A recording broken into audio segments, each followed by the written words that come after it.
গাজায় দীর্ঘ 15 মাস ধরে জিম্মি করে রাখা 4 নারী ইসরায়েলি সেনাকে মুক্তি দিয়েছে ফিলিস্তিনের স্বাধীনতাকামী সংগঠন হামাস। ফিলিস্তিনের স্থানীয় সময় শনিবার বেলা 11টার কিছু পরে রেড ক্রসের মাধ্যমে তাদের হস্তান্তর করা হয়। খবরটি আল জাজিরার থেকে প্রকাশিত হয়েছে।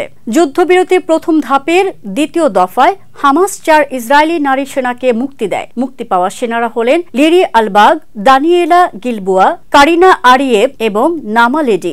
জিম্মি মুক্তির আগে হামাস ও মিত্র সংগঠন ফিলিস্তিনি ইসলামিক জিহাদ সদস্যরা গাজা শহরের চত্বরের মধ্যে ব্যাপক শোডাউন করেছে, যেখানে 4 জন ইসরায়েলি জিম্মির মুক্তির প্রস্তুতি চলছিল। আল জাজিরার সম্প্রচারিত ফুটেজে দেখা যায় ওই এলাকায় সাধারণ ফিলিস্তিনিদেরও ব্যাপক সমাগম হয়েছে। হামাসের যোদ্ধাদের খোঁজে ইসরায়েল 15 মাস ধরে নৃশংস সামরিক অভিযান চালিয়েছে। যুদ্ধবিরতির পর হামাসের যোদ্ধারা পুনরায় শক্তি প্রদর্শন করেছে এবং তাদের ভিডিও থেকে স্পষ্ট যে ইসরায়েলি আগ্রাসনের পরও তাদের মনোবল ভাঙেনি। ইসমাইল হানিয়া ও ইয়াহিয়া সিনওয়ারের মতো শীর্ষ নেতাদের মৃত্যু সত্ত্বেও তারা বিজয়ের চিহ্ন দেখাচ্ছে। গত সপ্তাহে হামাস 3 জন ইসরায়েলি বন্দীকে মুক্তি দিয়েছিল।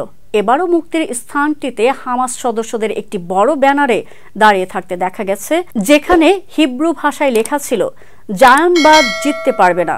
ব্যানারে ইসরায়েলি প্রতিরক্ষা বাহিনী এবং গোয়েন্দা সংস্থা সিন বেতের প্রতীকও দেখা গেছে।